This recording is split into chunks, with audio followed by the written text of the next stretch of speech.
Kunwari naghimatay ka. Kailangan nating tumakas ngayon. Iyon ang mga salitang binulong sa akin ng asawa ko, sa gitna ng sarili kong kaawan ng anibersaryo. 40 taon ng kasal. 40 taong sinabi ng mga anak namin na gustong ipagdiwang kasama namin. Ngumingiti ako. Nasasabik ako hanggang sa naramdaman ko ang kamay ni Valdemar na humigpit sa braso ko nang may lakas na hindi ko kilala sa kanya. At saka ko narinig ang nanginginig niyang boses. Tingnan mo sa ilalim ng mesa, pero huwag kang magingay.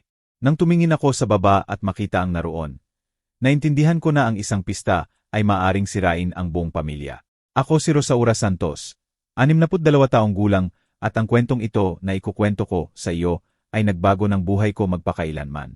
Hindi ko alam kung tama ba akong tumakas ng gabing iyon. Hanggang ngayon ay iniisip ko pa rin kung dapat ba akong nanatili at humarap sa kanila doon mismo sa harap ng lahat ng bisita. Pero sa sandaling iyon, ang puso ko ay tumitibok ng napakabilis na halos hindi ako makahinga. Ang tanging alam ko lang ay ang sarili naming mga anak ang naglagay ng bitag sa amin. Kasal kami ni Valdemar noong Enero 1985. 21 ako, 25 siya. Nagkakilala kami sa simbahan ng barangay. Siya ang tumutugtog ng gitara sa koro. Ako naman ay nagtitinda ng tamales kasama ang nanay ko tuwing linggo pagkatapos ng misa. Naalala ko ang araw na nagpropose siya sa akin. Sa palengke, sa harap ng tindahan ng bulaklak. Binigyan niya ako ng isang palumpon ng puting karnasyon at sinabi, "Rosaura, gusto kong buuin ang buhay kasama mo. Wala akong marami, pero may mga kamay akong magtatrabaho at puso na tumitibok para sa'yo lang." Nagbakasal kami 3 buwan pagkatapos. Simple ang kasal, hiram ang damit ko, pero pakiramdam ko ako ang pinakamasayang babae sa mundo. 2 taon pagkatapos, ipinanganak si Guillermo, isang batang may malalaking mata at nakakunot ng ngiti. Umiyak si Valdemar tuwing binubuhat niya. Ang batang ito ay magiging importante, sabi ng asawa ko. Magtataglay siya ng lahat ng wala ako. At tinupad niya ang salita. Nagtrabaho si Valdemar bilang manggagawa sa construction sa loob ng maraming taon. Pinag-iipon namin ang bawat piso. Bumili kami ng maliit na lote sa labas ng lungsod. Itinayo namin ang bahay namin gamit ang sariling kamay. Ladrilyo sa ladrilyo. 3 taon pagkatapos ni Guillermo ay dumating si Felipa. Magandang batang babae. Itim ang buhok at matibay ang personalidad. Mula pa noong bata ay determinado na siya. Lagi niyang alam ang gusto niya. Pinalaki ko sila ng may pagmamahal. Tinuruan ko silang magdasal bago matulog. Inihahanda ko sa kanila ang tubig na may kalamansi at pandesal tuwing hapon. Ikukwento ko sa kanila ang mga kwento ng lola ko. Binigay ko sa kanila ang lahat ng kaya ko at lumaki sila. Nag-aral si Guillermo ng Business Administration. Nag-aral si Felipa ng Accountancy. Napaka-proud namin ni Valdemar. Ipinagbili namin ang isang bahagi ng lote para mapag-aral sila. Kayo ay magkakaroon ng mga bagay na wala kami, sabi ni Valdemar. Mabubuhay kayo ng mas maganda. At mas maganda nga ang buhay nila. Nakakuha si Guillermo ng trabaho sa malaking kumpanya. Nag-asawa siya ng babaeng galing sa mayamang pamilya. Nagkaroon sila ng 2 anak. Lumipat sila sa magandang subdivision. Nagbukas si Felipa ng sariling accounting office. Nag-asawa rin siya. Nagkaroon ng isang anak na babae. Kami naman ay nanatili sa aming bahay. Ang paihong bahay na itinayo namin gamit ang sariling kamay. Na may bakuran puno ng paso ng halaman. Na may kusina na amoy kape. Tuwing umaga, nagbubukas si Valdemar ng maliit na tindahan ng motor. Ako naman ay nagtatrabaho sa bahay. Nag-aayos ng damit para sa mga kapitbahay. Hindi kami mayaman, pero sapat ang meron kami at may kapayapaan kami. Lumipas ang mga taon. Bumisita si Guillermo at Felipa paminsan-minsan. Laging nagmamadali, laging may hawak na cellphone. Pero naiintindihan ko, may sarili silang buhay, sarili nilang responsibilidad. Gusto ko lang na maging masaya sila. 3 buwan na ang nakalipas, tinawagan ako ni Felipa. Nanay, gusto naming gumawa ng espesyal para sa iyo at kay tatay. Maga-negatibo 40 years na kayo ng kasal, di ba? Anak, sa Disyembre. Kaya gusto naming mag-organisa ng sorpresa na talagang sorpresa. Ha? Huwag mong sabihin kay tatay. Napaiyak ako sa tuwa. Ay, anak, hindi naman kailangan yon. Sapat na ang pupunta kayo para kumain kasama namin. Hindi, Nay, deserve ninyo ang isang maganda. Hayaan ninyo kaming gawin ito para sa inyo. Binaba ko ang telepono na puno ang puso. Naisip ko, mahal ako ng mga anak ko. Hindi ako nagkamali pagkatapos ng lahat. Sa mga sumunod na linggo, madalas akong tawagan ni Felipa. Tinatanong niya kung anong pagkain ang gusto ko, anong musika, sinong kaibigan ang gusto kong imbitahin. Masayang sumasagot ako, nagbibigay ng ideya, nagpapadala ng lumang larawan ng kasal namin. Tinawagan din ako ni Guillermo ng ilang beses. Nay, gusto naming maging perpekto ang pistang ito. Deserve ninyo. Pakiramdam ko ay minamahal at pinahahalagahan ako. Naisip ko na siguro pagkatapos ng maraming taon ng distansya, naintindihan na ng mga anak ko ang kahalagahan ng pamilya. Dumating ang araw ng pista. Sabado iyon. Sinabi sa amin ni Felipa na susunduin kami ng alas 6 ng hapon. Pupunta kayo sa magandang restaurant. Kayong dalawa lang. Sasabayan namin kayo pagkatapos. Pero nang dumating kami, hindi restaurant iyon, kundi isang function hall na pinalamutyan ng gintong lobo at mga larawan namin. May mahabang mesa na puno ng pagkain. Mariachis na tumutugtog ng paborito, naming kanta, at nandoon lahat. Si Guillermo, Felipa, ang mga asawa nila, mga apo, ilang pinsan, matatandang kapitbahay. Natulala ako sa pintuan. Hinawakan ni Valdemar ang kamay ko. Hindi ko makapaniwala na ginawa nila to. Bulong niya. Ako rin hindi makapaniwala. Pumasok kami. Nagpalakpakan ang lahat. Tumugtog ang mariachis. Niyakap ako ni Felipa. Binatukan ni Guillermo ang likod ng tatay niya. Ito ay para sa lahat ng ginawa ninyo para sa amin. Sabi ni Guillermo nang may lakas ng loob. Dinala kami sa pangunahing mesa. Inupo kami ni Valdemar at ako sa gitna na parang hari at reyna ng gabi. Nagdala si Felipa ng 2 baso ng tsampag. Isang toast para sa pinakamahusay na magulang sa mundo. Lahat ay nagtaas ng baso. May luha sa mata ko. Naisip ko, sulit ang lahat. Pero biglang nagbago ang lahat. Hindi ko eksaktong alam kung ano. Siguro ang paraan ng pagtingin ni Guillermo kay Felipa o ang paraan ni Felipa na tumitingin sa relo bawat 5 minuto. O siguro isang kutob lang. Yung kutob ng mga nanay kapag may mali. Lumapit si Valdemar sa akin. Rosaura, huwag ka nang uminom ng higit pa sa inumin na yan. Bakit? Sundin mo lang ako at panoorin mo ako. Bago ko pa matanong kung ano ang nangyayari, yumuko siya at nakita ko sa ilalim ng mesa. Nakatago sa pagitan ng paa ng mga upuan. Isang makapal na folder na may mga papel sa loob. Kinuha ito ni Valdemar ng maingat. Binuksan ng kaunti at nakita ko ang nakalimbag na mga salita sa unang pahina. Solicitude para sa pagpapasok sa Home for the Aged. Ang pangalan ko, ang pangalan ni Valdemar, nilagdaan ni Guillermo at Felipa bilang legal na tagapag-alaga. Parang nawalan ako ng hangin. Isinara ni Valdemar ang folder. Tiningnan niya ako ng diretso sa mata. Kunwari naghimatay ka. Kailangan nating tumakas ngayon. Minsan masyado tayong nagtitiwala sa mga hindi dapat pagkatiwalaan. Ikaw ba rin ay nadismaya sa isang taong minahal mo? Ikwento mo sa akin ang kwento mo sa comments. Gusto kitang basahin. Hindi ko matutuloy ang kwentong ito nang hindi ko muna ikinukwento kung paano kami napunta rito. Dahil para maintindihan mo kung bakit ginawa ng mga anak ko ang ginawa nila. Kailangan mong malaman kung sino kami ni Valdemar. Kailangan mong malaman kung paano namin itinayo ang lahat ng meron kami at kung paano. Nang hindi namin namamalayan, natanim namin ang binhi ng sarili naming pagtataksil. Noong nagpakasal kami noong Enero 1985, wala kaming kahit ano, literal na wala. Kumikita si Valdemar ng 50 sa isang buwan bilang manggagawa sa construction. Ako naman ay naglalaban ng damit ng iba at nagtitinda ng tamales tuwing weekend. Nagrerenta kami ng isang kwarto sa bahay ng tiya ni Valdemar. Maliit na kwarto na may bintana na nakaharap sa bakuran. Nagbabahaginan kami ng banyo sa 3 pamilya pa, pero masaya kami. Naalala ko ang mga umaga. Gumigising si Valdemar bago sumikat ang araw. Naghahanda ko ng kape at sariwang tortilla. Kinakain niya iyon habang nakatayo. Nagmamadali.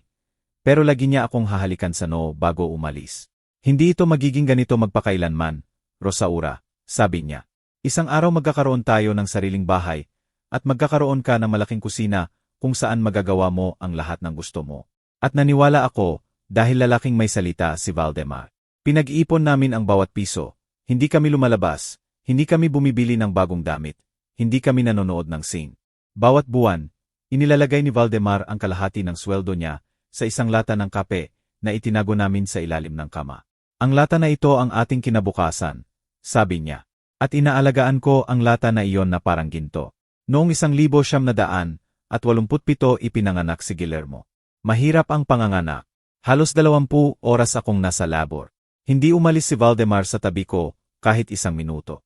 Nang sa wakas ay nahawakan ko ang anak ko sa bisig, Umiyak ako, hindi dahil sa sakit, hindi dahil sa pagod. Umiyak ako dahil naramdaman kong may saysay ang buhay ko. Mahinahon na sanggol si Guillermo, hindi masyadong umiyak. Pero tinitingnan niya ako nang may malalaking mata na parang naiintindihan niya ang lahat. Obsesyon ni Valdemar si Guillermo. Tuwing gabi, pag-uwi niya mula sa trabaho, naghuhugas siya ng kamay at binubuhat siya. Kinakantahan niya, kinakausap na parang naiintindihan ni Guillermo.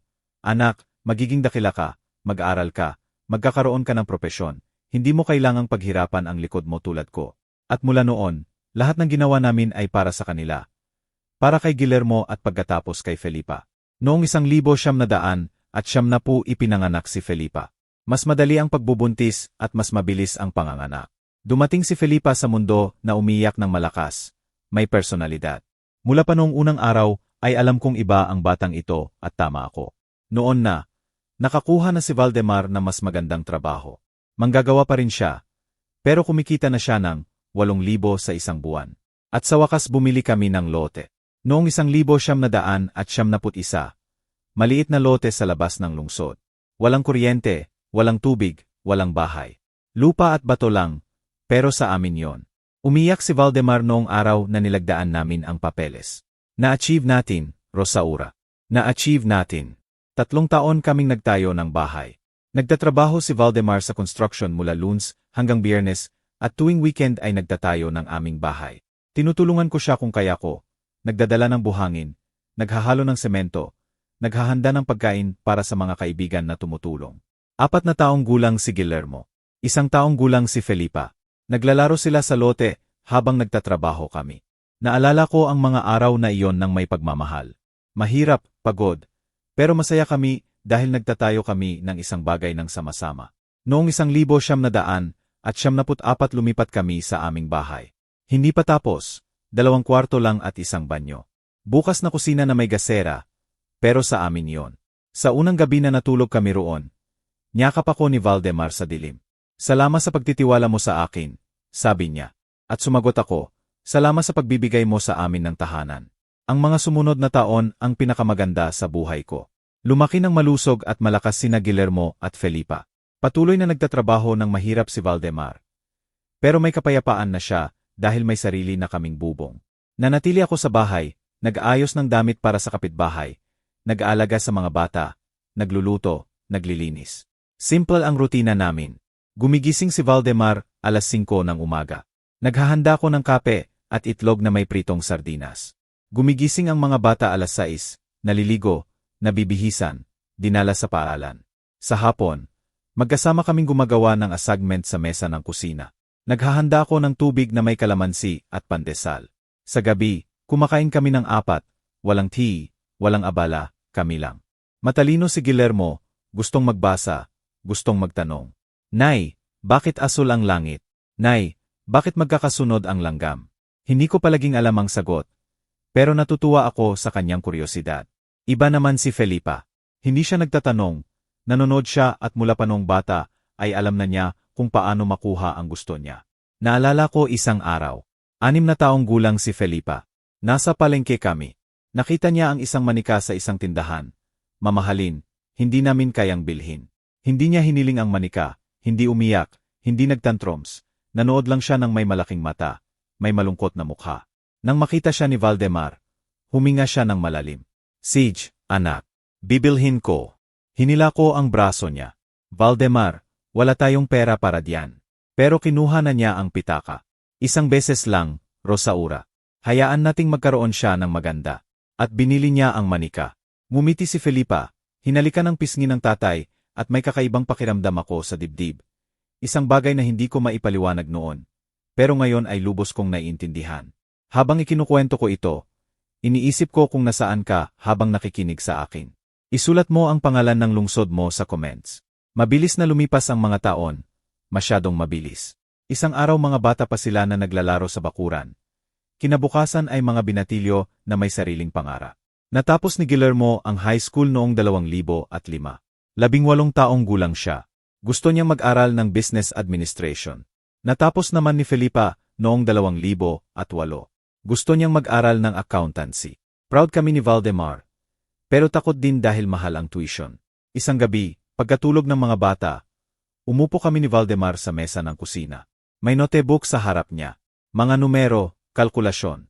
Kung ipagbibili natin ang kalahati ng lote, sapat para sa tuition ni Guillermo, sabi niya. May bara sa lalamunan ko. Sigurado ka ba? Kailangan nating gawin ito, Rosaura. Hindi pwedeng hindi makapag-aral ang mga anak natin. Dapat mas maganda ang buhay nila kaysa sa atin. At ipinagbili namin ang kalahati ng lote. Ang parte kung saan ako nangangarap magtanim ng malaking hardin. Kung saan gusto ni Valdemar magtayo ng mas malaking tindahan. Ipinagbili namin at sa perang iyon pumasok si Guillermo sa kolehiyo. Masigasig siyang nag-aral, mataas ang grado. Madalas umuwi ng gabi dahil nag-aaral sa library. Tinitingnan siya ni Valdemar ng may paghanga. Ang batang iyan ay magiging importante, Rosaura. Makikita mo. At gusto kong maniwala. Pero may nagbago kay Guillermo. Hindi na niya kami ikukwento ang mga bagay niya. Hindi na siya kumakain kasama namin araw-araw. Laging abala. Kapag tinatanong ko kung kumusta, mabilis ang sagot, mabuti, nay, maayos lang. At pumapasok siya sa kwarto. Noong 2008, pagkatapos ng high school ni Felipa, kailangan naming magdesisyon ulit. Wala na kaming lote na maibebenta. Humiram si Valdemar ng malaking utang, mataas ang interes. Huwag kang mag-alala, sabi niya. Mag-o-overtime ako, makakabayad tayo. At nag-overtime siya. Hindi na siya umuwi ng alas 6, nagsisimula ng alas 9, alas 10. Minsan pag-uwi niya pagod na pagod, halos hindi makakain. Pinapainit ko ang hapunan, naghahanda ng tsaa, minamasahe ang likod. Magpahinga ka, Valdemar. Hiniling na ng katawan mo. Pero umuuga lang siya ng ulo. Hindi ako makapagpahinga, Rosaura. Kailangan nating itaas ang mga anak natin. Nag-aral si Felipa ng accountancy. Pero iba siya kay Guillermo. Hindi siya nanatili sa library para mag-aral. Lumabas siya kasama ang mga kaibigan. Umuwi ng gabi, laging may dahilan. Nay, kailangan naming mag-group work. Nay, may event sa school. Hindi ako nagsalita dahil ayaw kong maging controlling na nanay. Pero sa loob-loob ko, may pag-aalala ako. Noong 2009, nagtapos si Guillermo. Gumawa kami ng maliit na salusalo sa bahay. Inimbitahan ang pamilya.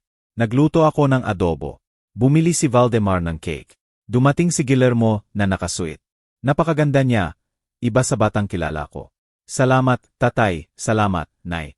Ang lahat ng ako ngayon ay dahil sa inyo. Umiyak si Valdemar. Ako rin. Naisip ko, sulit ang sakripisyo. Pero biglang nagbago. Nakakuha si Guillermo ng trabaho sa malaking kumpanya. Nagsimulang kumita ng malaki, higit pa kay Valdemar. Bumili siya ng bagong kotse. Nagulat ako. Saan ka nakakuha ng pera para diyan, anak? Ngumiti siya. Credit lang, nay, pero kaya ko namang bayaran. At tumahimik ako dahil ayaw kong sirain ang saya niya. Hindi nagtagal, nagsimulang magdala si Guillermo ng isang babae sa bahay. Si Andrea. Galing sa mayamang pamilya. Iba ang pananalita, iba ang pananamit. Kapag pumupunta, tinitingnan ang bahay namin na parang museo. Ang ganda ng bahay ninyo, nay, sabi niya, pero hindi umabot sa mata ang ngiti. Naghahanda ako ng kape, nag-offer ng pandesal, sinusubukang maging mabait, pero halos hindi siya kumakain. On a diet po ako, sabi niya. At kinakabahan si Guillermo. Isang araw inimbita kami ni Guillermo sa kanyang apartment. May sarili na siyang apartment sa magandang subdivision na may elevator at security. Dumating kami ni Valdemar na may dalang platito ng tamales na niluto ko. Binuksan ni Andrea ang pinto, tiningnan ang tamales, ngumiti. Ang sweet naman. Itatago ko sa ref. Pero hindi niya inilabas. Naghapunan kami ng basta na may wine sa puting pinggan. Hindi ko alam kung paano gamitin ng tama ang tinidor. Si Valdemar din. Tinitingnan kami ni Andrea ng may ngiting magalang. Pero naramdaman ko ang paghusga at walang sinabi si Guillermo. Noong 2012, nagpakasal sina Guillermo at Andrea. Malaking kasal sa eleganteng function hall na may higit 200 bisita. Nagambag kami ng kaya namin. Pero si Andrea at pamilya ang nag-organisa ng lahat. Pakiramdam ko out of place ako buong araw. Simple ang damit ko, binili sa palengke. Sa tabi ng ibang mga ginang na may designer dress. Parang hindi ako nakikita. Ginamit ni Valdemar ang paehong suite na ginamit sa graduation ni Guillermo. Walang nagpicture sa amin. Well, sa formal photos. Pero walang naghanap sa amin para sa casual shots. Parang wala kami. Pagkatapos ng kasal, bumisita ng mas kaunti si Guillermo. Una tuwing 2 linggo, tapos isang beses sa isang buwan. Tapos tuwing 2 buwan. Laging may dahilan. Busy sa trabaho, Nay. May event si Andrea sa pamilya. May activities ang mga bata. May 2 anak na sila, mga apo ko. Nakikita ko sila sa mga larawan sa WhatsApp.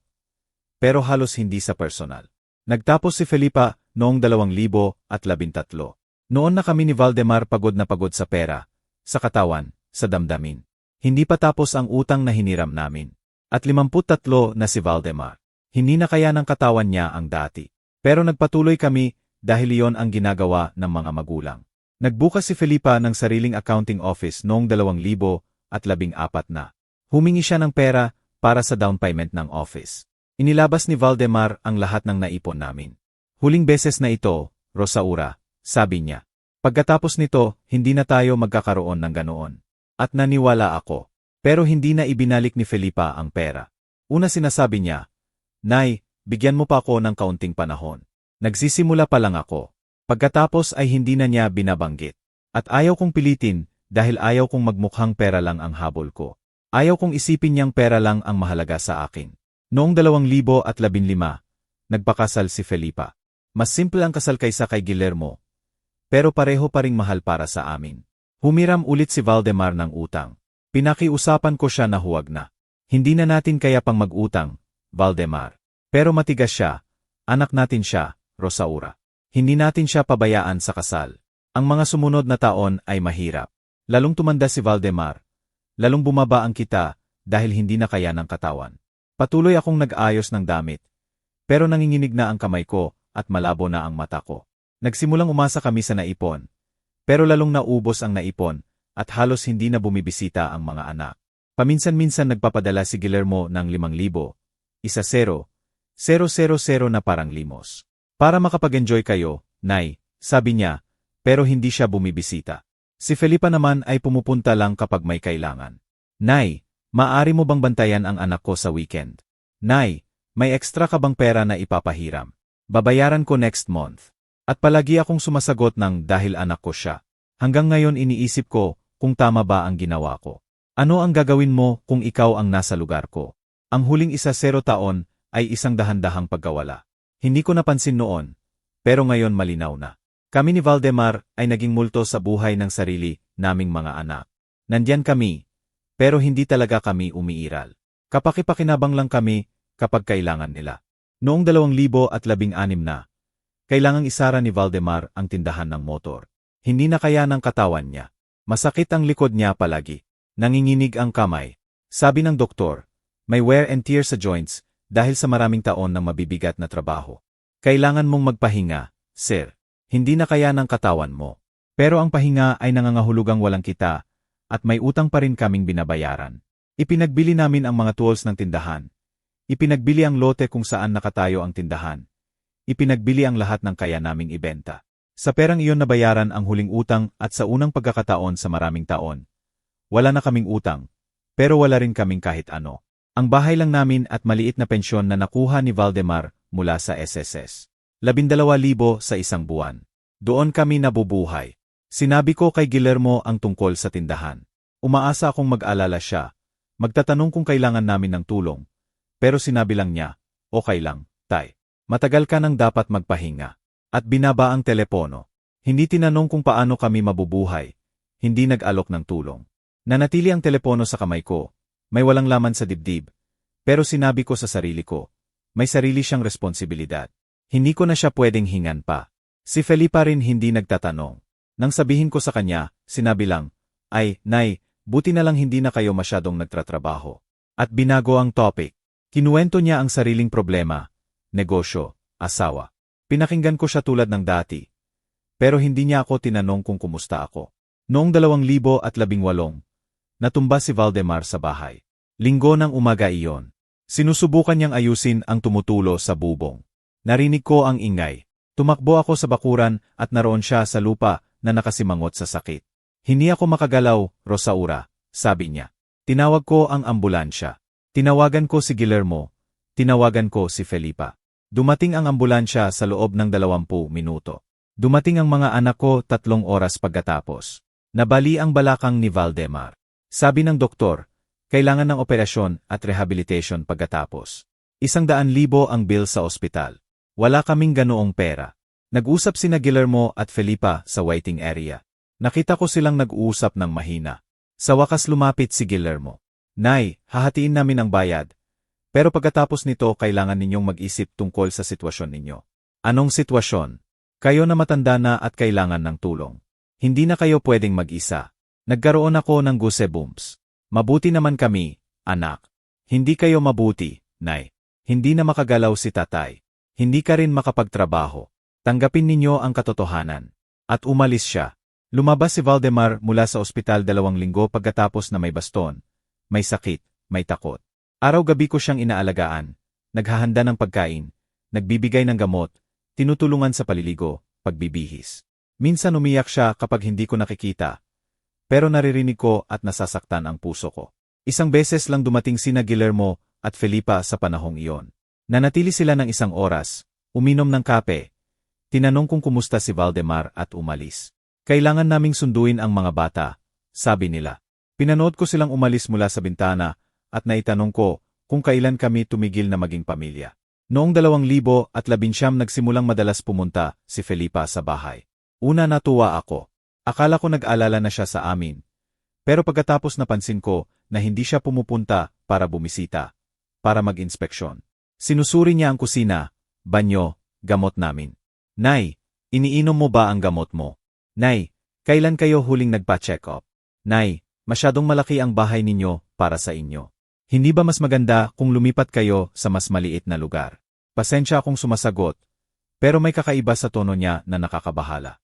Noong 2020, lalong madalas tumawag si Guillermo. Hindi para tanungin kung kumusta ako, hindi para magkwentuhan, kundi para magtanong ng kakaibang bagay. Nay, naalala mo ba kung anong araw ngayon? Lunes. At anong petsa? Nobyembre 4. At anong taon tayo? 2025. Bakit ka nagtatanong niyan? Ngumiti siya. Curious lang. Pero nakita ko kung paano niya isinulat sa cellphone. Minsan tinanong niya ulit, Nay, naalala mo ba kung saan mo iniwan ang salamin mo? Sa mesa ng kusina. Sigurado ka. Kasi kanina sinabi mo nasa kwarto mo. Nagkunot ang noo ko. Hindi ko sinabi yon. Nay, sinabi mo. At nagsimulang magduda ako sa sarili ko. Talaga bang sinabi ko? Nagsimulang magkalimutan ako. Napansin din ni Valdemar ang mga tanong. Pinapaduda ka nila sa sarili mo, Rosaura. Bakit nila gagawin yon? Para pirmahan mo ang gusto nila. Para isipin mong hindi ka na makakapagdesisyon para sa sarili mo. Ayaw kong maniwala, pero nagsimulang maging mas mapanuri ako. Sa kalagitnaan ng Nobyembre, dumating si Felipa na may mga papeles. Nay, kailangan mong pirmahan ito. Para sa insurance mo, para mas mataas ang coverage mo. Kinuha ko ang mga papeles, binasa ng mabuti. 6 na dahon na may maliliit na letra. Mga legal term na hindi ko naiintindihan. Ano ba talaga to? Update lang ng policy mo para mas maganda ang coverage. Pwede ko bang dalhin para basahin ni Valdemar? Huminga ng malalim si Felipa. Nay, kailangan kong isubmit ngayon. Kung hindi mo pirmahan ngayon, mawawala ang pagkakataon. May kakaiba sa tono niya na nagpabantay sa akin. Kung ganoon, mawala na. Hindi ako pirma ng hindi ko naiintindihan. Nagalit si Felipa. Hindi ka rin nagtitiwala sa akin. Hindi yon ang ibig sabihin, anak. Gusto ko lang maintindihan kung ano ang pinipirmahan ko. Bigla niyang isinilid ang mga papeles. Bahala ka. At umalis siya ng galit. Nang gabing iyon sinabi sa akin ni Valdemar. Mabuti ang ginawa mo, Rosaura. Huwag kang pirma ng kahit ano. Wala. Pero mga anak natin sila, Valdemar. Alam ko, kaya masakit. At nakita ko ang luha sa mata niya. Sa unang linggo ng Disyembre, tinawagan ako ni Felipa. Nay, may sorpresa ako para sa iyo at kay tatay. Anong sorpresa? Hindi ko masasabi, pero magiging masaya kayo. Basta alam kong gusto ninyo. Tumawa siya. Kaya nga sorpresa, Nay. Basta sinasabi ko lang na kami ni Guillermo ang nag-organisa ng isang bagay na espesyal. At binaba ang telepono. Sa mga sumunod na 2 linggo, misteryoso sina Felipa at Guillermo. Tinatawagan kami para tanungin kung anong araw kami libre. Anong pagkain ang gusto namin? Anong musika ang gusto namin? Akala ko mag-organisa sila ng simpleng hapunan ng pamilya. Isang bagay na maganda. Pero patuloy na nag-aalala si Valdemar. Bakit sobrang sikreto? Bakit sobrang tanong? Gusto lang nilang maging espesyal, Valdemar. Pero kahit ako nagsimulang makaramdam na may mali. Biyernes bago ang pista, dumating si Guillermo na may dalang wine, keso, tinapay. Maghahapunan tayo ng parang dati, sabi niya. Kumain kaming tatlo sa mesa ng kusina. Mabait, mapagmahal, atensyon si Guillermo, pero pag alis niya, sinuri ni Valdemar ang mga bote ng wine. Anong ginagawa mo? Tanong ko. Nag-iingat lang. Inamoy niya ang wine. Tinikman ng kaunti. Okay lang, sabi niya, pero hindi siya kumbinsido. Dumating ang Sabado, ang araw ng aming 40th wedding anniversary. Dumating si Felipa para sunduin kami ng alas 6 ng hapon. Handa na ba kayo sa sorpresa ninyo? Tanong niya ng may malaking ngiti. Kinakabahan ako, nasasabik, natatakot. Hinawakan ni Valdemar ang kamay ko. Magiging maayos ang lahat, bulong niya. Pero wala sa aming dalawa ang nakakaalam kung ano ang naghihintay sa amin. Nang pumasok kami sa function hall, parang perpekto ang lahat, masyadong perpekto. Gintong ilaw, mga larawan namin sa dingding, mga lobo, bulaklak at lahat ng ngumingiting mukha. Mga kamag-anak na matagal na hindi namin nakita, matatandang kapitbahay, kaibigan noong kabataan. Tinugtog ng mariachis ang paborito naming kanta, ang parehong kanta na isinayaw namin sa kasal namin. Bsem mucho. Para ngayong gabi ang huling gabi natin. Hinawakan ni Valdemar ang kamay ko. Sumayaw kami, Rosaura, at sumayaw kami sa gitna ng hall na puno ng tao na lahat ay nakatingin sa amin, nagpapalakpak. Ipikit ko ang mata at sa isang sandali, bumalik ako sa 21 taong gulang. Bumalik ako sa batang babaeng nagtitinda ng tamales sa palengke. Ang batang babaeng nagbakasal sa lalaking walang pera, pero may napakalaking puso. Lumuluhang gumulong ang luha sa pisngi ko. Salamat, Valdemar, sa 40 taong ito. Niyakap niya ako ng mahigpit. Walang dapat pasalamatan, mahal ko. Ikaw ang buong buhay ko. Pagkatapos ng kanta, nagpalakpakan ang lahat. Lumapit si Guillermo na may dalang baso ng tsampag sa bawat kamay. Isang toos para sa pinakamahusay na magulang sa mundo. Sabi niya ng malakas. Nagtaas ang lahat ng baso. Ininom ko ang akin. Ininom din ni Valdemar ang kanya. Para sa inyo, Nayatay, sa lahat ng itinuro ninyo sa amin. Sa lahat ng isinakripisyo ninyo para sa amin. Ito ay maliit na pasasalamat lang namin. Uminom ako ng kaunti. Matamis ang tsampag, masyadong matamis. Inupo kami sa pangunahing mesa. Si Valdemar sa kanan ko, si Guillermo sa kaliwa ko, si Felipa sa tabi ng tatay niya. Inayos ang iba pang bisita sa ibang mesa. Nagsimulang mag-serve ng pagkain. Pozol, tostadas, tamales, mole, lahat ng gusto namin. Kumain kayo, ha? Tanong ni Felipa. Subukan ninyo lahat. Inorganisa namin ng may pagmamahal. Sinubukan ko ang pozol, masarap. Kumain din si Valdemar. Pero nakita ko siyang hindi comfortable. Tuwing may nag-offer ng higit pang tsampag, tumatanggi siya. Sapat na ang nainom ko, sabi niya. Patuloy ang pagtugtog ng mariachis. Patuloy ang pagkain, pagtawa, pagsasayaw ng mga tao. Puno ng saya ang lahat. Pero may kakaibang pakiramdam ako sa tiyan. Hindi dahil sa pagkain. Isang kutob. Tulad kapag alam mong may masama na darating. Pero hindi mo alam kung ano. Tumayo si Guillermo na may folder sa kamay. Nay, Tay, may espesyal na regalo kami para sa inyo. Tumayo rin si Felipa. Isang bagay na siguradong magugustuhan ninyo. Binuksan ni Guillermo ang folder. Kinuha ang mga papeles. Alam ninyo, buong buhay ninyo nagtrabaho kayo. Nagsakripisyo para sa amin at ngayon gusto naming ibalik kahit kaunti. Nagpatuloy si Felipa. Kaya nag-research kami ng mga opsyon para makapagpahinga kayo ng walang pag-aalala. Walang alalahanin sa bahay, sa bills, sa kahit ano. Nagsimulang mabilis ang tibok ng puso ko. Anong mga opsyon? Tanong ni Valdemar. Inilagay ni Guillermo ang mga papeles sa harap namin. Nakahanap kami ng magandang retirement home, may hardin, may nurse 24 hours, may activities. Tiningnan ko ang mga papeles, mga brochure. Ang parehong ipinakita sa akin ni Felipa, ilang linggo na ang nakalipas. Hindi namin kailangan yan. Sabihin ko nang nanginginig ang boses. Hinawakan ni Felipa ang kamay ko. Nay, kailangan ninyo. Hindi na kayo pwedeng mag-isa. Natumba si tatay 2 taon na ang nakalipas. Nakakalimutan mo ang mga bagay. Hindi na safe. Hindi ako nakakalimutan. Pero mahina ang boses ko dahil sa loob-loob ko. Pinaduda nila ako sa sarili ko sa loob ng mga linggo. Tumayo si Valdemar. Hindi kami pupunta sa retirement home. Mabuti kami sa bahay namin. Tumayo rin si Guillermo. Tay, kailangan ninyong maging realistiko. Hindi na kayo makakapag-alaga sa sarili ninyo. Kaya namin. Hindi kayo kaya. At hindi namin kayo kayang alagaan palagi. May sarili kaming pamilya, sarili kaming trabaho. Tiningnan siya ni Valdemar nang may sakit. Hindi namin hiniling na alagaan mo kami. Pero responsibilidad namin, yan at ito ang pinakamabuting solusyon.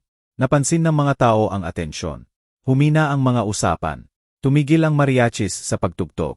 Lahat kami ay tinitingnan. Kinuha ni Felipa ang higit pang papeles mula sa folder. Bukod pa rito, Nay, Tay, kailangan nating pag-usapan ang bahay. Anong problema sa bahay? Tanong ko. Kasi sa inyo pa rin ang pangalan at kapag may mangyari sa inyo, magkakaroon ng legal problems, taxes, komplikasyon. Sumingit si Guillermo. Kaya naghanda kami ng power of attorney para kami ang makapagdesisyon para sa inyo. Para maprotektahan kayo. Tumalikod si Valdemar. Para protektahan kami o para maprotektahan ang mana. Pinikit ni Guillermo ang panga.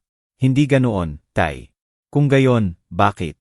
Bakit ninyo kami gustong dalhin sa home for the aged? Bakit ninyo gustong kunin ang bahay namin? Itinaas ni Felipa ang boses. Dahil hindi na kayo makakapag-alaga sa sarili ninyo. Dahil matanda na kayo. Dahil kailangan may magdesisyon para sa inyo. Tahimik ang lahat. Parang gumagalaw ang sahig sa ilalim ng paa ko. Ang lahat ng buwan ng pagbisita, ng pag-aalaga, ng pagmamahal, hindi pala totoo. Lano pala iyon. Lano para kunin ang bahay namin, ang kalayaan namin, ang dignidad namin. Hinawakan ni Valdemar ang braso ko. Lumapit sa akin. Rosaura, huwag ka nang uminom ng higit pa sa inumin na yan at sundin mo ako. Bakit? Sundin mo lang. At nakita ko. Yumuko si Valdemar ng maingat. Isinilid ang kamay sa ilalim ng mesa at kinuha ang isang makapal na folder. Binuksan niya ng kaunti, sapat para makita ko. At naroon ang mga legal na dokumento. Solicitud para sa pagpapasok sa Home for the Aged. San Miguel. Deklarasyon ng Partial Mental Incapacity. General at Irrevocable Power of Attorney. Transfer of Property Rights. Nakalimbag ang pangalan namin. May blankong espasyo para sa lagda. At sa dulo ng bawat dokumento, mga saksi, Guillermo Santos Reyes, Felipa Santos Garcia. Nawalan ako ng hangin. Isinara ni Valdemar ang folder. Tiningnan ako ng diretso, sa mata, at sinabi ang mga salitang magbabago ng lahat. Kunwari naghimatay ka. Kailangan nating tumakas ngayon. Tiningnan ko siya nang hindi naiintindihan. Ano? Magtiwala ka sa akin, Rosaura. Gawin mo ngayon. At nang walang isip, ipinikit ko ang mata. Hinayaan kong mahulog ang katawan ko pasulong. Naramdaman ko ang mga braso ni Valdemar na sumusuporta sa akin. Narinig ko ang mga sigaw. Nay, Rosaura, tumawag ng ambulansya. Pero pinanatili ko ang mga mata kong nakapikit at hinayaan si Valdemar na buhatin ako. Hindi ko alam kung paano nakuha ni Valdemar ang lakas na buhatin ako. 65 na siya. Hindi pa ganap na gumaling ang balakang niya mula sa nabali. Masakit ang likod niya palagi. Pero sa sandaling iyon binuhat niya ako na parang wala akong timbang. Parang bumalik ang lakas ng kabataan niya. Narinig ko ang mga boses sa paligid namin. Bigyan ng espasyo. Naghimatay siya. May magdadala ng tubig. Dinala ko ni Valdemar patungo sa labasan. Pinanatili ko ang mga mata kong nakapikit. Maluwag ang katawan. Pero tumitibok ng malakas ang puso ko na akala ko maririnig ng lahat. Sinundan kami ni Guillermo sa pintuan. Tay, hintay, tulungan kita. Dadalhin natin siya sa ospital. Hindi. Sabi ni Valdemar ng may lakas. Ako ang bahala. Pero tay, sabi ko hindi. At nagpatuloy siyang maglakad palabas ng hall. Tinamaan ako ng malamig na hangin ng Disyembre sa mukha. Isinakay ako ni Valdemar sa isang taxi na naghihintay ng pasahero. Sa General Hospital, sabi niya sa driver, bilisan mo, pakiusap. Umalis ang taxi. Pinanatili ko ang mga mata kong nakapikit. Pero binulong sa akin ni Valdemar. Pwede ka nang magmulat. Malayo na tayo. Dahan-dahang iminulat ko ang mata at nakita ang mukha niya. Maputla, pawisan, nanginginig. Okay ka lang ba? Tanong ko. Tumango siya. Pero alam ko hindi siya okay. Talaga bang pupunta tayo sa ospital? Tanong ng driver. Umuga ng ulo si Valdemar. Hindi. Dalhin mo kami sa North Bus Terminal. Ano? Sabi ko. Bakit sa terminal? Hinawakan ni Valdemar ang mga kamay ko. Kailangan nating umalis, Rosaura, ngayon din. Saan tayo pupunta? Kahit saan, basta malayo sa kanila. Parang gumuho ang mundo ko. Pero pamilya natin sila, Valdemar. Tiningnan niya ako nang may luha sa mata. Hindi na, mahal ko. Hindi na sila pamilya natin. Dumating kami sa terminal pagkatapos ng 20 minuto. Binayaran ni Valdemar ang taxi gamit ang kaunting pera sa pitaka niya. Tinulungan niya akong bumaba. Naglakad kami patungo sa ticket counter. Nakasuot pa rin ako ng damit pang pista. Isang moradong damit na binili ko lalo para sa gabing iyon. Naka-gray suit si Valdemar, ang tanging suit niya. Parang 2 taong nawala ang landas. At siguro iyon nga kami. Saan kayo pupunta? Tanong ng babae sa counter. Tiningnan ni Valdemar ang departure board. Anong pinakamaagang alis? May bus papuntang Cebu. Alis sa 15 minuto. 2 tiket, pakiusap. Tiningnan kami ng babae nang may kuryosidad. Siguro nakita niyang kakaiba kami. 2 matanda na bumibili ng tiket sa huling minuto. Walang bagahe, nakadamit pang pista, pero hindi siya nagtanong. Binigay niya ang tiket at nagdire-diretso kami sa waiting area. Umupo kami sa plastik na upuan. Nanginginig ako, hindi sa lamig, sa takot. Anong gagawin natin, Valdemar? Hindi ko alam, pero hindi na tayo pwedeng bumalik. Pero ang bahay natin, hindi na mahalaga ang bahay, Rosaura. Wala nang mahalaga kung mawawala ang kalayaan natin. Nagsimulang umiyak ako. Umiyak ako sa lahat. Sa 40 taong ipinagdiwang namin, sa pamilyang akala ko meron kami, sa pagtataksil na hindi ko naisip na posible. Niyakap ako ni Valdemar. Pasensya na, mahal ko. Pasensya na hindi ko sila naipalaki ng maayos. Hindi kasalanan mo. Kung meron man, kasalanan natin. Binigay natin sa kanila ang lahat, at doon natin sila tinuruan na kunin ang gusto nila. Nagsimulang tumunog ang cellphone ko. Si Felipa. Tumunog 1 beses, 2 beses, 3 beses. Hindi ko sinagot. Pagkatapos tumawag si Guillermo. Hindi ko rin sinagot. Dumating ang mga mensahe. Nay, nasaan kayo? Tay, sagutin ninyo ang telepono. Nay, nag-alala kami. Okay lang ba kayo? Kailangan naming malaman kung nasaan kayo. Kinuha ni Valdemar ang cellphone ko. Kailangan nating patayin ito. Pwede nila tayong i-trace. Trace. Valdemar, sobra ka naman. Tiningnan niya ako nang may lungkot. Sobra ba talaga? Pagkatapos na nakita natin doon, sa tingin mo hindi nila kaya. At pinatay niya ang cellphone ko. Pinatay din niya ang kanya. Sumakay kami sa bus. Umupo kami sa likod malapit sa bintana. Umalis ang bus. Tumingin ako sa labas ng bintana. Nakita ko ang mga ilaw ng lungsod na lumalayo at naramdaman kong iniiwan ko ang buong buhay ko. Sa buong biyahe, hindi kami masyadong nag-usap. Hinawakan ni Valdemar ang kamay ko. Inilagay ko ang ulo ko sa balikat niya at naisip. Naisip ko si Guillermo noong bata pa siya. Kung paano niya ako niyayakap tuwing gabi bago matulog. Naisip ko si Felipa noong babi pa siya. Kung paano niya ako tinitingnan ng may malaking mata tuwing nagpapasuso. Sa anong sandali sila naging estranghero. Sa anong sandali sila tumigil na tingnan kami bilang magulang at nagsimulang tingnan kami bilang hadlang. Dumating kami sa Cebu ng 3:00 ng madaling araw. Halos walang tao sa terminal. Lumabas kami ng maingat, na parang may naghihintay sa amin. Ano na ngayon? Tanong ko. Tiningnan ni Valdemar ang paligid. Maghanap tayo ng murang hotel. Naglakad kami ng ilang blok. Nakahanap kami ng maliit na hotel na nagpapaupa ng gabi. Walang maraming tanong, binayaran ni Valdemar ng cash. Binigyan kami ng kwarto sa 2nd palapag. Maliit ang kwarto, may double bed, banyo, bintana na nakaharap sa kalye. Umupo kami sa kama at sa unang pagkakataon, sa buong gabi, pinakawalan namin ang lahat ng sakit. Umiyak si Valdemar, umiyak ako. Nagyakapan kami at umiyak kami nang hindi pa namin nagawa sa loob ng maraming taon. Anong mali ang ginawa natin, Rosaura? Tanong ni Valdemar sa pag-iyak. Hindi ko alam. Binigay natin sa kanila ang lahat ng meron tayo. Siguro iyon ang pagkakamali. Siguro binigay natin ng sobra, kaya hindi nila natutunan ang pagpapahalaga. Wala akong sagot, sakit lang. Malalim na sakit, na parang hinila ang puso ko. Nagising kami buong gabi, nag-uusap, umiiyak, sinusubukang intindihin. Kinuha ni Valdemar ang makapal na folder na dala niya mula sa hall. Inilagay niya ito sa kama. Binuksan namin ng buo at binasa ang bawat dokumento. Ang una ay ang solicitud ng pagpapasok. Sinasabi na may moderate cognitive impairment kami. Hindi na kami makakapagdesisyon para sa sarili namin. Kailangan namin ng constant supervision. Lahat sinungalingan, pero may lagda ng doktor. Isang doktor na hindi namin nakilala. Siguro ang doktor na nagpa-check up sa amin noong Oktubre. Ang check-up na hindi ipinakita sa amin ni Felipa ang resulta. Ang pangalawang dokumento ay ang power of attorney. Binibigyan nito sina Guillermo at Felipa ng total control sa pera namin, sa ari-arian namin, sa medical decisions namin. Pwede nilang ibenta ang bahay nang walang pahintulot namin. Pwede nila kaming ipasok sa kahit anong lugar.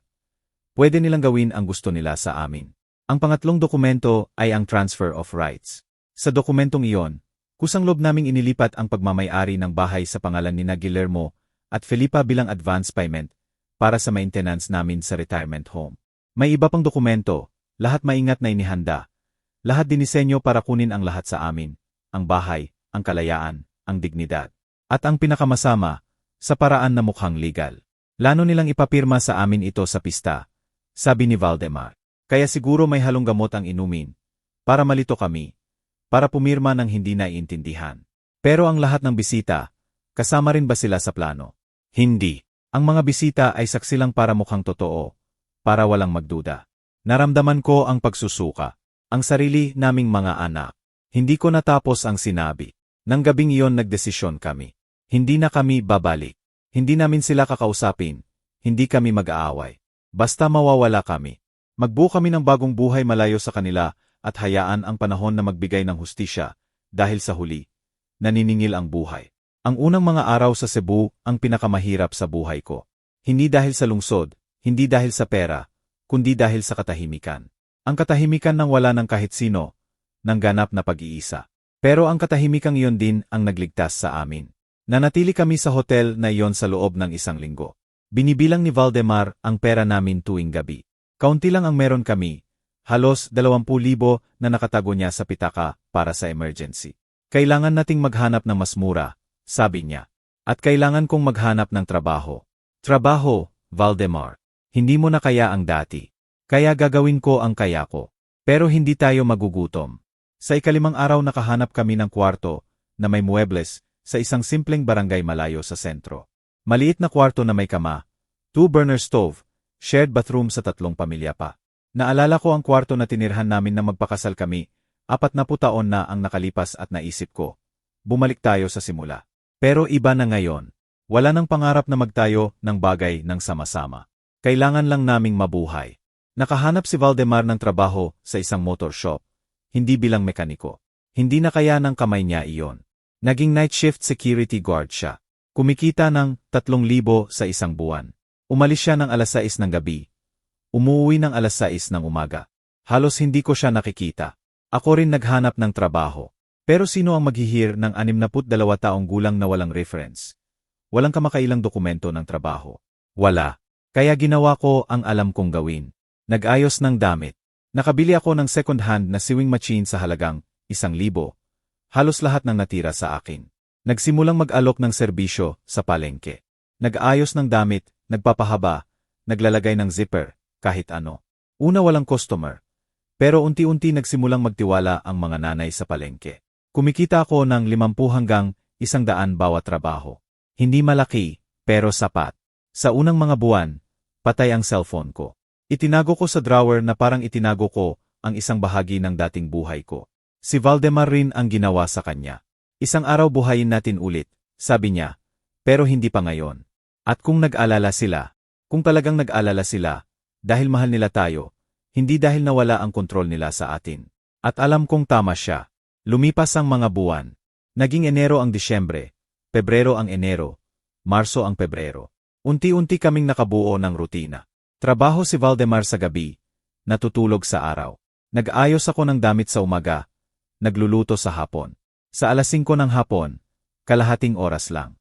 Iyon ang tanging oras na magkasama kami araw-araw, pero sapat na. Noong Abril 2026, nagbago ang lahat.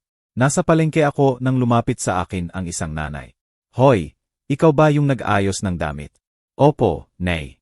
Kailangan ko ng tumahi ng damit pangkasal ng anak ko. Marunong ka bang gumawa ng wedding gown? Nagdalawang isip ako. Matagal-tagal na akong hindi gumagawa ng buong damit, lalo na wedding gown. Pero kailangan ko ng pera. Marunong po. Magkano po ang bayad?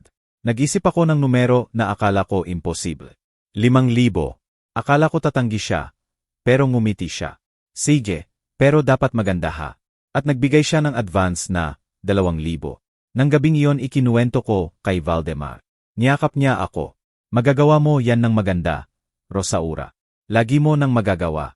At sa unang pagkakataon sa loob ng mga buwan, may pag-asa ako. Nagtrabaho ako sa damit na iyon ng 6 na linggo. Binili ko ang pinakamagandang tela na nakita ko. Puting satin, may mga kwintas at pedrera. Tinahi ko ang bawat tahi ng may pag-iingat, ng may pagmamahal, na parang tinatahi ko ang sarili kong pag-asa. At nang matapos, maganda ang damit. Umiiyak ang bride nang subukan niya. Perpekto. Eksakto ang hinahanap ko. Binayaran ako ng nanay niya ng natitirang 3,000 at nyakap ako. Salamat. Binigyan mo ng pangarap ang anak ko. Pagkatapos noon, dumami ang order. Damit pang kwinsinyera, damit pang first communion, damit pang bata. Naging maliit na tindahan ng pananahi ang kwarto ko at naramdaman kong kapaki-pakinabang ulit ako. Noong Hunyo, nagbitiw si Valdemar bilang security guard. Hindi na kaya ng katawan niya ang walang tulog sa gabi. Maghahanap ako ng mas mahinahon, sabi niya. At nakahanap siya ng trabaho sa isang sari-sari store. Nag-ayos ng istante, nagsiserve sa customer. Mas maliit ang kita, pero mas hindi pagod at makakain kami ng sama-sama tuwing gabi. Noong Agosto, binuhay namin ang cellphone namin. Sa unang pagkakataon sa loob ng 8 buwan, daan-daang mensahe mula kina Guillermo, Felipa, kamag-anak, kapitbahay. Ang mga unang mensahe ay pag-aalala. Nasaan kayo? Sagutin ninyo, pakiusap. Nag-alala kami. Pero pagkatapos nagbago ang tono. Bastusan ito. Paano ninyo kami magagawa nito? Kailangan nating pag-usapan ang bahay. At ang mga huling mensahe mula 3 buwan na ang nakalipas ay iba na. Sage, kung ayaw ninyo sa amin, ayaw na rin namin sa inyo. Sana masaya kayo sa desisyon ninyo. Binasa ni Valdemar ang mga mensahe ng tahimik. Pagkatapos ay binura niya lahat. Sasagutin mo ba sila? Tanong ko. Hindi na kailanman. At pinatay ulit ang cellphone niya. Ginawa ko rin ang pareho. Noong Setyembre, lumipat kami sa mas malaking apartment. May kwarto, maliit na sala, kumpletong kusina, sariling banyo at bintana na nakaharap sa park. Hindi ito ang bahay namin, hindi na magiging, pero tahanan namin. Nagsimulang magkaroon ako ng regular na customer, mga nanay na nagre-recommend sa iba, mga nanay na bumabalik taon-taon para sa uniforme ng anak, mga bride na naghahanap dahil nakita ang damit na ginawa ko sa iba at unti-unti nawala ang nagtitinda lang ng ayos ng damit. Naging Mrs. Rosaura, ang sastre ako. May pangalan, reputasyon, layunin. Si Valdemar rin nakahanap ng lugar. Sa sari-sari store, naging kaibigan niya ang may-ari. Isang matandang biyudo, walang anak. Nagsimulang magtiwala sa kanya ang matanda. Binigyan ng higit na responsibilidad at noong Oktubre inalok siya ng partnership. Valdemar, matanda na ako. Hindi ko na kaya mag-isa. Ano kung maging partner ka? Dumating si Valdemar ng gabing iyon na may luha sa mata. Rosaura, may nagtitiwala sa akin. Pagkatapos ng lahat ng nangyari, may naniniwala na may halaga ako. Noong Nobyembre, nag-compute kami. Sa pagitan ng pananahi ko at ng partnership ni Valdemar sa store, kumikita na kami ng halos 30,000 sa isang buwan. Hindi malaki, pero higit pa sa mayroon kami sa Maynila. Nalaging may takot na baka kunin ng mga anak namin ang lahat. Malaya na tayo, Rosaura, sabi ni Valdemar. Maaring hindi tayo mayaman, pero malaya tayo. At tama siya. Noong Disyembre 2026, ipinagdiwang namin ang 41 taon ng kasal. Walang pista, walang bisita, kami lang dalawa. Bumili kami ng maliit na keke sa panaderya sa kanto. Naghapunan kami sa apartment namin na may kandila. May musika at sumayaw kami tulad noong kasal namin. Tulad noong gabing naging bangungot ang pista. Pero iba na ngayon. Sumayaw kami ng walang takot, walang sakit, walang pagtataksil, puro pagmamahal lang. Ang parehong pagmamahal na nagbigkis sa amin, 41 taon na ang nakalipas. Ang parehong pagmamahal na nagpanatili sa amin kahit sa lahat. Nang gabing iyon sinabi sa akin ni Valdemar, alam mo ba, maaring nawala natin ang mga anak natin, maaring nawala natin ang bahay natin, pero nahanap natin ang sarili natin. Sa tingin mo sulit ba? Hinawakan niya ang mga kamay ko. Dahil alam ko ngayon na ang tanging mahalaga sa buhay na ito ay ang taong kasama mo sa paglalakbay. At ikaw ang kasama ko.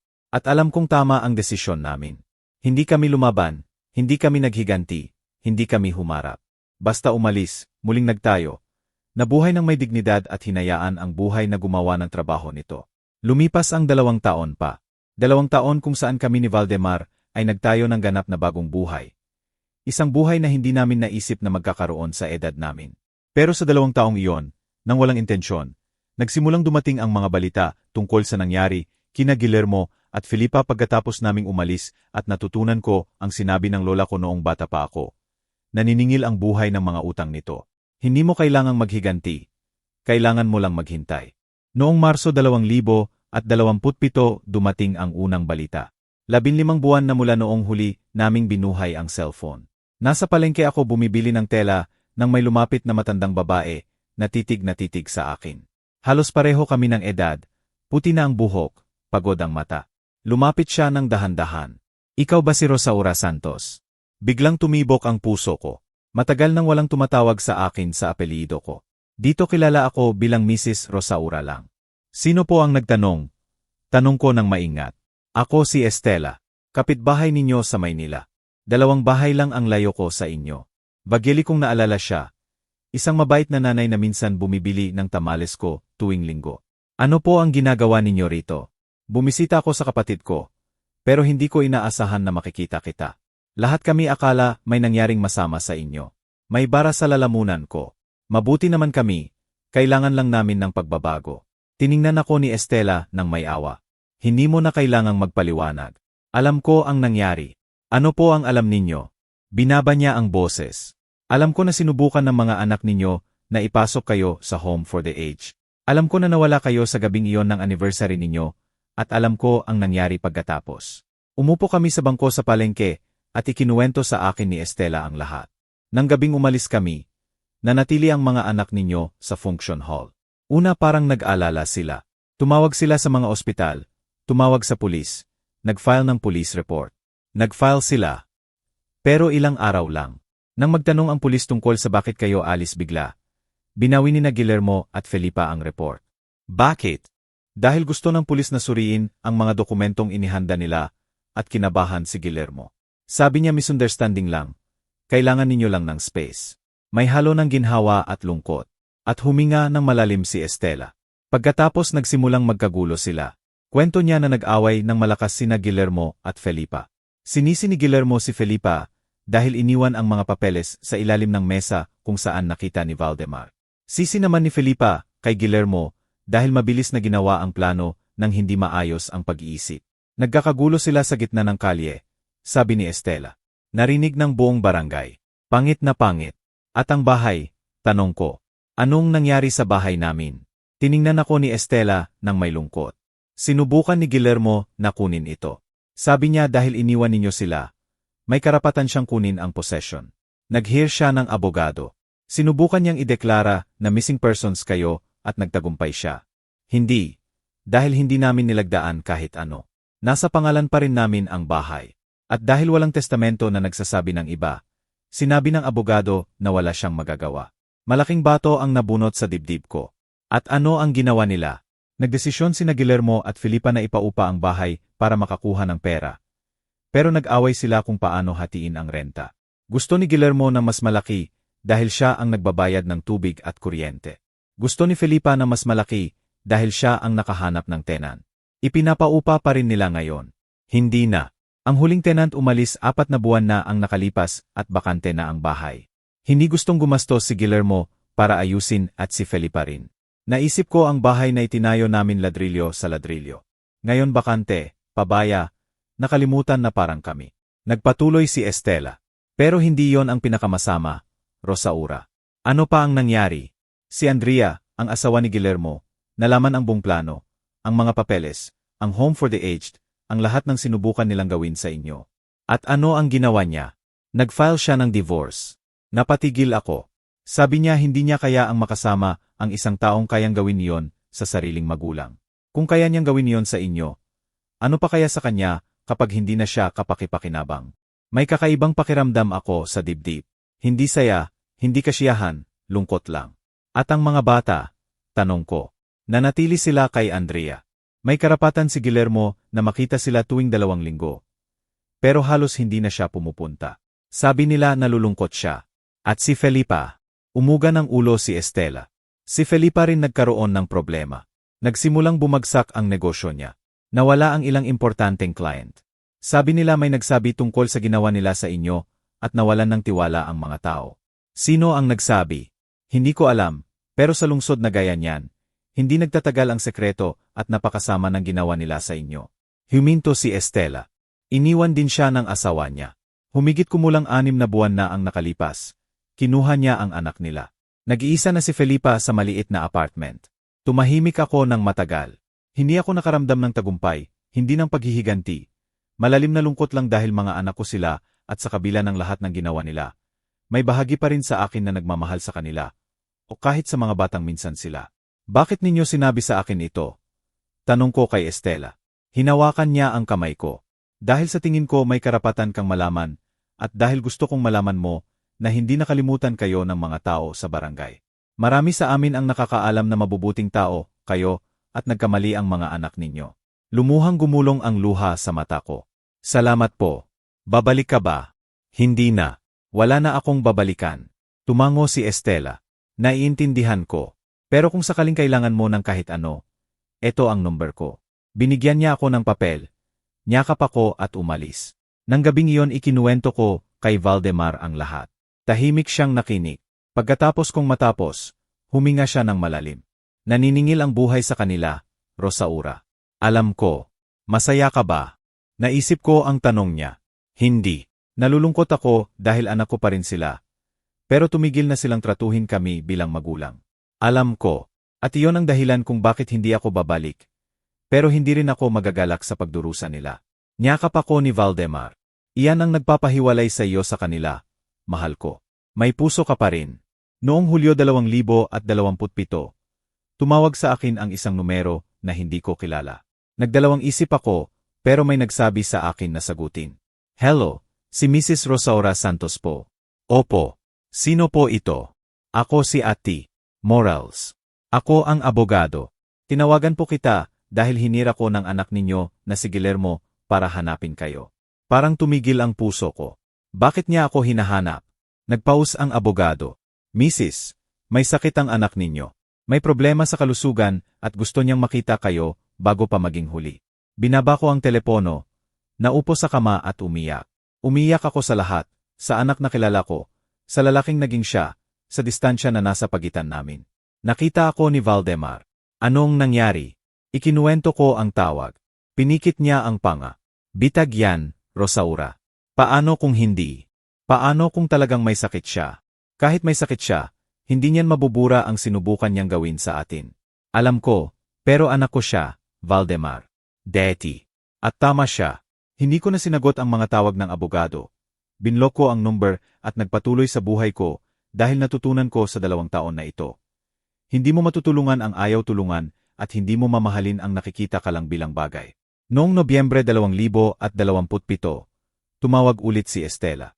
Rosaura, may sasabihin ako. Pero hindi ko alam kung gusto mong marinig. Sabihin mo.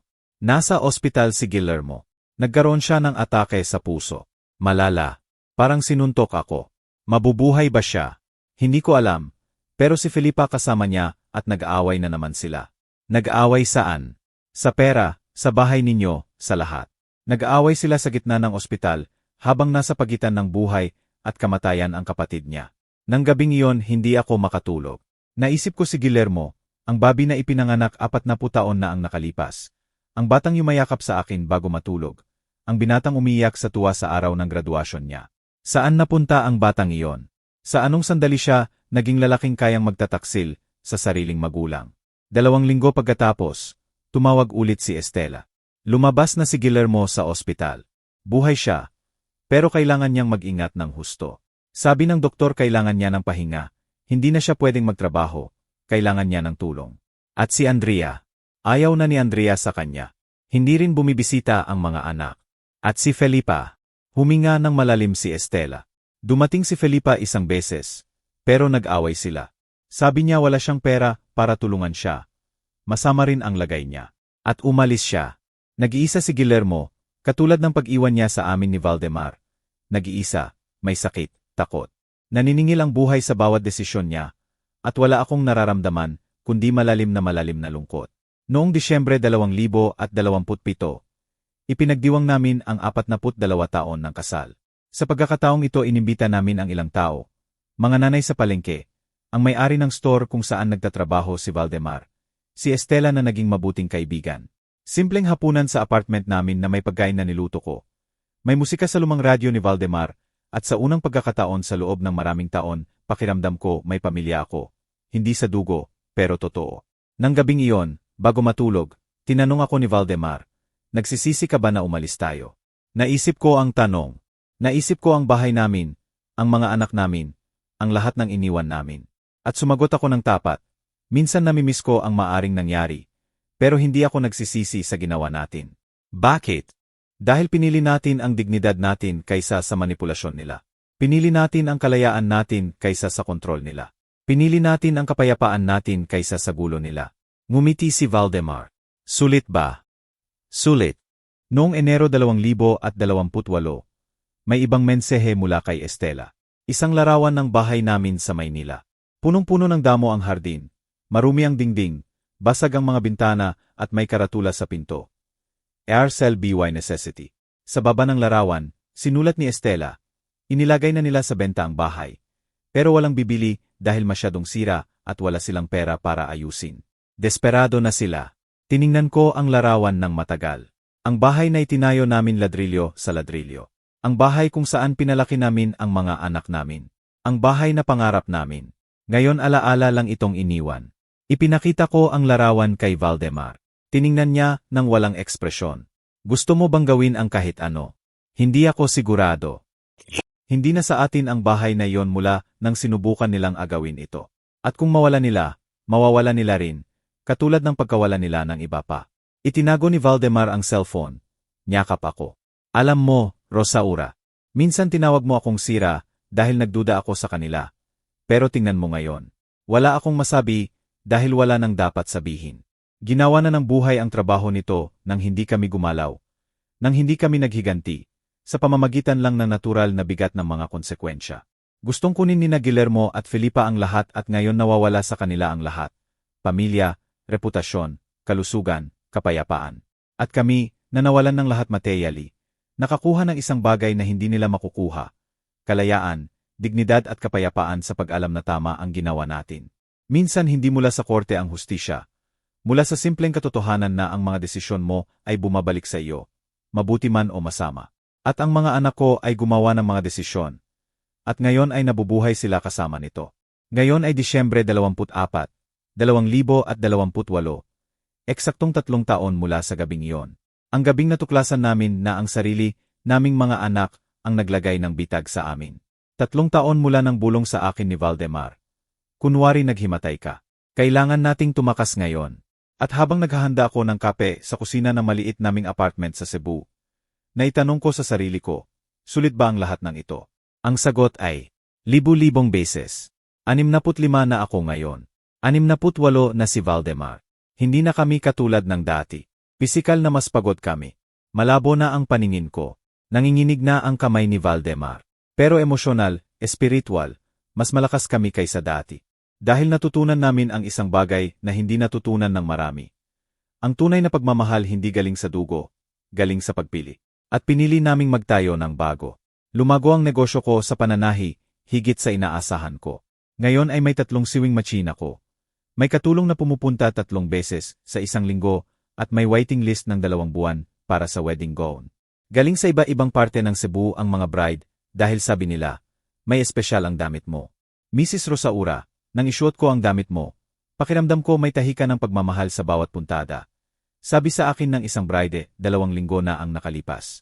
At siguro tama siya, dahil tuwing nananahi ako naiisip ko ang mga kasal na hindi ko naging, ang mga pangarap na kailangang iwan at ginagawa kong maganda para sa iba. Naging full partner na si Valdemar sa sari-sari store 1 taon na ang nakalipas. Namatay si Don Ernesto, ang dating may-ari, noong Pebrero 2027. Walang pamilya siya at sa testamento, hinati niya ang store. Kalahati sa pamangkin niyang nasa Amerika, kalahati kay Valdemar. Dahil mas naging anak ka sa akin kaysa sa sinumang may dugo sa akin. Sabi sa testamento. Umiyak si Valdemar nang basahin iyon ng abogado. At naintindihan ko na minsan ang pamilyang binubuo mo ay mas malakas kaysa sa pamilyang ipinanganak ka. Ayaw ng pamangkin ni Don Ernesto sa store. Gusto niyang ibenta. Ginamit ni Valdemar ang lahat ng naipon namin para bilhin ang parte niya. Ngayon sa kanya na ang buong store. Maliit, simple, pero sa kanya. At tuwing umaga kapag nakikita ko siyang nagbubukas ng pinto, nag-aayos ng kahon, binabati ang mga customer, nakikita ko sa mata niya ang isang bagay na matagal ko nang hindi nakikita, pagmamalaki. May mga kaibigan na kami rito. Tunay na kaibigan. Bumisita si Estela tuwing buwan. Nagdadala siya ng balita mula Maynila. Kahit lalong kaunti ang kwento. Inimbitahan ako ng mga nanay sa palengke sa kanilang birthday, sa first communion ng mga apo, sa mga Christmas party. Tinatanong ng mga customer ni Valdemar ang kalusugan niya. Nagdadala ng tinapay kapag alam nilang pagod siya. Nagtitira ng diaryo ng linggo dahil alam nilang gusto niyang magbasa. Maliit na bagay, pero ang maliliit na bagay ang nagtatayo ng buhay. Minsan sa gabi umuupo kami ni Valdemar sa balkonahe ng apartment. Tinitingnan ang mga ilaw ng lungsod.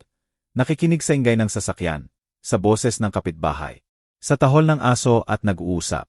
Nag-uusap kami sa lahat at wala, tungkol sa mga damit na kailangang tapusin, sa mga customer sa store, sa nanay na nagbebenta ng kamatis ng mas mura dahil kilala na niya kami at minsan, paminsan lang, nag-uusap kami tungkol sa kanila. Tungkol kina Guillermo at Felipa.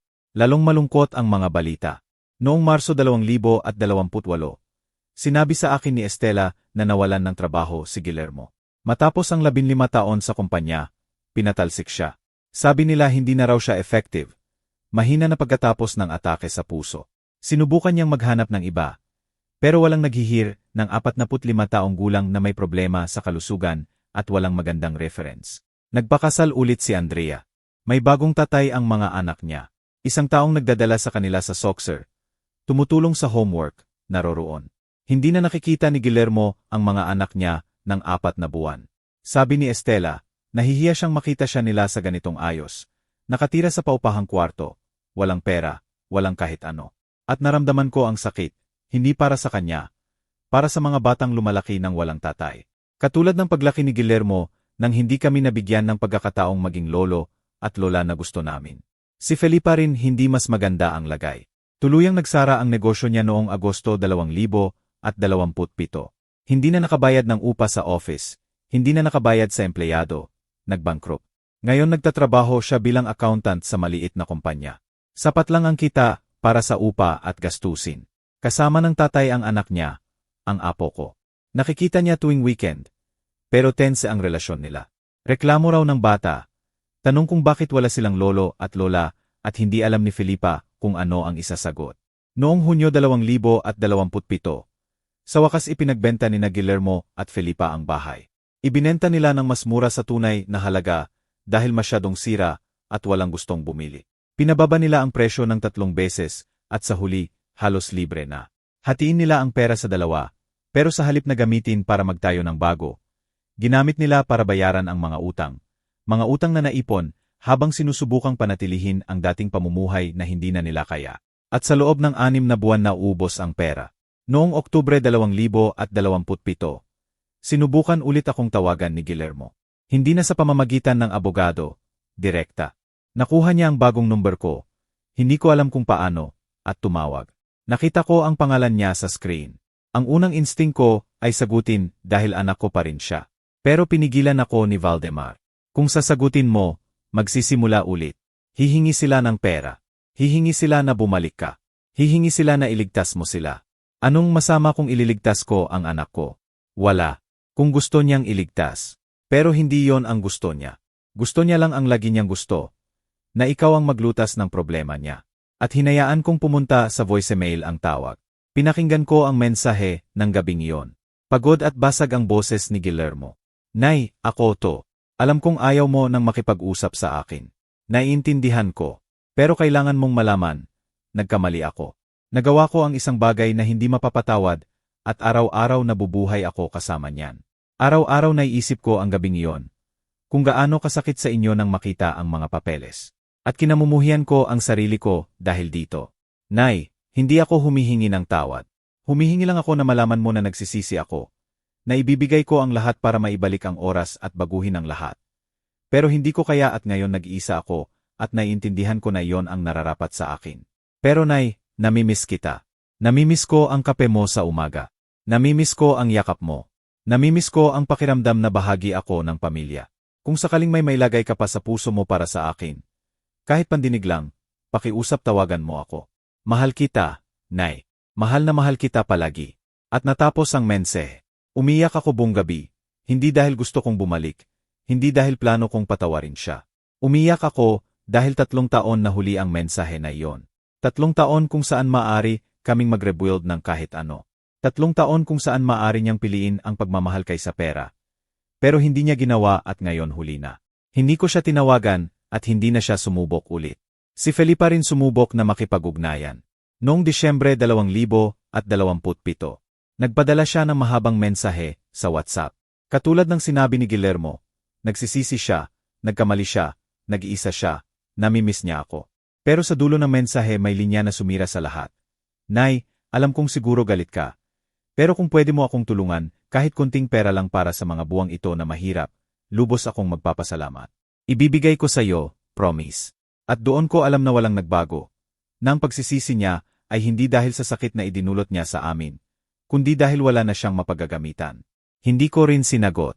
Binlock ko ang number niya at nagpatuloy sa buhay ko.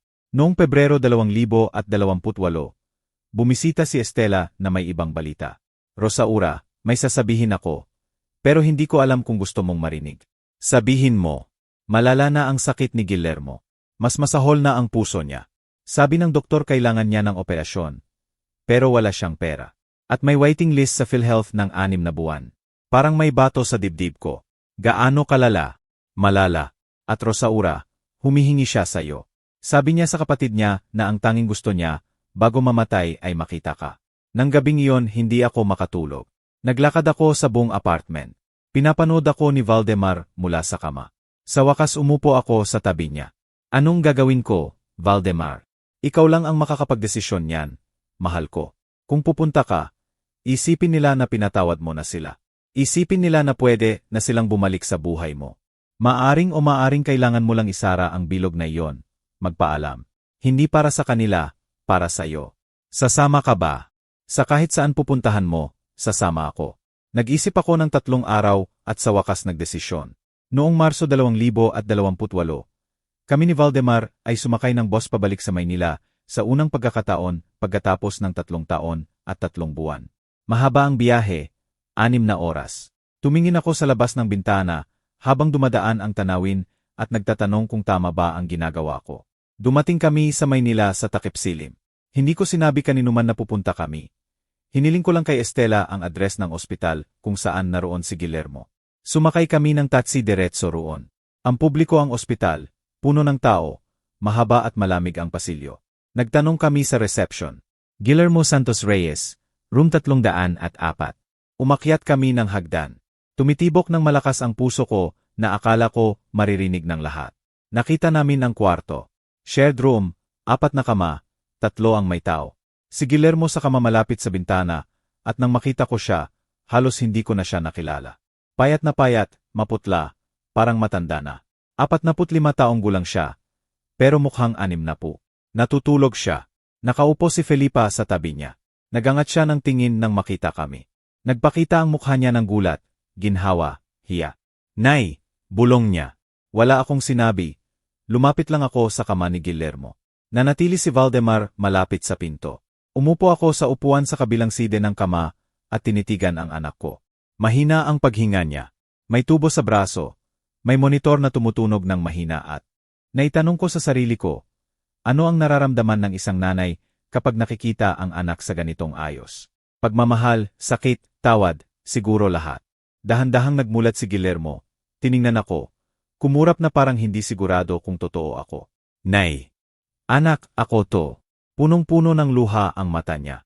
Dumating ka. Dumating ako. Akala ko hindi na kita makikita ulit. Walang sagot ako. Hinawakan ko lang ang kamay niya. Ang kamay na minsan, kamay ng batang nangangailangan sa akin. Ngayon kamay ng lalaking sumira sa sariling buhay. Nay, ako. Simula niya, pero itinaas ko ang isa pang kamay. Huwag muna. Ako muna ang magsasalita. Tumango siya. Guillermo, dumating ako dahil ayaw kong mamatay ka na iniisip mong galit ako sa'yo. Hindi ako galit at malamang hindi ko kayang magalit sa'yo dahil anak mo ako. Hindi yon magbabago. Umiyak siya, pero hindi rin ako dumating para patawarin ka. Dahil ang ginawa mo sa tatay mo, hindi basta-basta mapapatawad. Sinubukan mong kunin ang kalayaan namin, ang dignidad namin, ang bahay na itinayo namin. Alam ko, Nay, alam ko at nagsisisi ako araw-araw. Nagsisisi ka dahil mali ba talaga? O dahil hindi nagtagumpay ang plano? Tumahimik siya at sa katahimikan na iyon nakuha ko ang sagot. Guillermo, dumating ako para sabihin sa iyo ang mahalagang bagay. Isang bagay na gusto kong maintindihan mo bago pa maging huli. Sabihin mo, ang pera na gusto mo, ang bahay na mahalaga sa iyo, wala ni isa diyan ang isasama mo kapag namatay ka. Ang daladala mo lang ay ang alaala kung paano mo trinato ang mga taong nagmamahal sa iyo. At ang alaala na iyon, anak, ang tanging talagang mahalaga. Umalis kami ng tatay mo dahil kailangan naming iligtas ang sarili namin.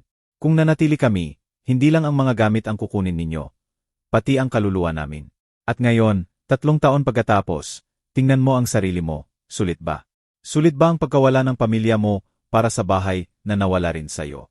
Sulit ba ang pagkawala ng asawa mo, ng mga anak mo, ng kalusugan mo, ng lahat para sa kaunting pera na wala na? Umiyak siya. Hindi sulit. Kung gayon, matuto ka rito, Guillermo. Kung makakaahon ka rito, kung bibigyan ka ng Diyos ng pangalawang pagkakataon, gamitin mo ang buhay mo para gumawa ng mabuti, para maging mas mabuti, para ituro sa mga anak mo kung ano ang tunay na pagmamahal, dahil lumalaki sila at alala nila kung sino ka. At kung hindi ka magbabago, ulitin nila ang mga pagkakamali mo. Tumayo ako, yumuko, hinalikan ng noo niya. Paalam, anak. Hindi ka mananatili. Hindi. Nasa ibang lugar na ang buhay ko. Maaari mo ba akong patawarin balang araw? Naisip ko ang tanong. Hindi ko alam, pero sana mapatawad mo ang sarili mo. Dahil iyon lang ang tunay na mahalagang tawad. Tumingin ako kay Felipa. Tahimik siyang umiyak buong oras. Felipa, alagaan mo ang kapatid mo at kapag lumabas siya rito, tulungan ninyo ang isa't isa. Hindi sa pera, sa presensya, sa pagmamahal, sa oras, dahil iyon lang ang may tunay na halaga. Tumango siya nang hindi makapagsalita. Lumabas kami ni Valdemar sa ospital. Naglakad kami ng tahimik hanggang sa kanto. Sumakay kami ng taxi pabalik sa terminal at sa buong oras walang nagsalita. Sa bus lang pabalik sa Cebu nang tanungin ako ni Valdemar. Okay ka lang ba kunwari naghimatay ka? Kailangan nating tumakas ngayon. Iyon ang binulong sa akin ng asawa ko, si Valdemar, sa gitna ng aming 40th wedding anniversary party. 40 taon ng kasal. Ang mga anak namin, sina Guillermo at Felipa, ang nag-organisa ng sorpresa. Ngumingiti ako hanggang sa makita ko sa ilalim ng mesa ang folder na may papeles. Solicitude para sa pagpapasok namin sa retirement home, power of attorney, transfer ng bahay namin sa kanila. Nilagdaan na nila bilang legal guardians. Sa gabing iyon, tumakas kami.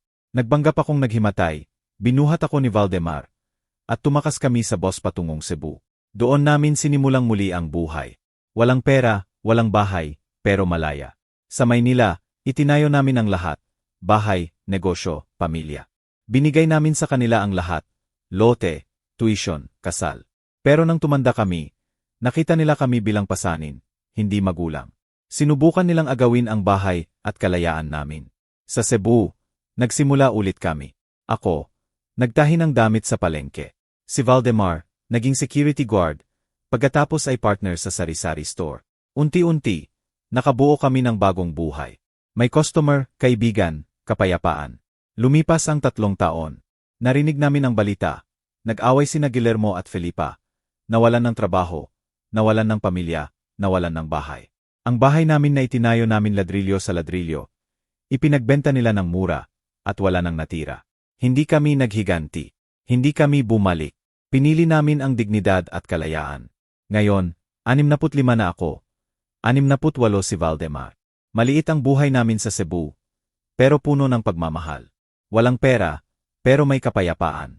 Minsan tinatanong ako, namimiss mo ba ang mga anak mo? Sinasagot ko, namimiss ko ang mga batang sila, pero hindi ang mga taong naging sila. Kung may nagtataksil sa iyo ang pamilya mo, may pahintulot kang umalis. Hindi mo kailangang tiisin ang sakit. Piliin mo ang sarili mo. Ang tunay na pagmamahal ay hindi nag-aagaw ng dignidad. Salamat sa pakikinig. Kung hinawakan ng puso mo, i-share mo sa iba.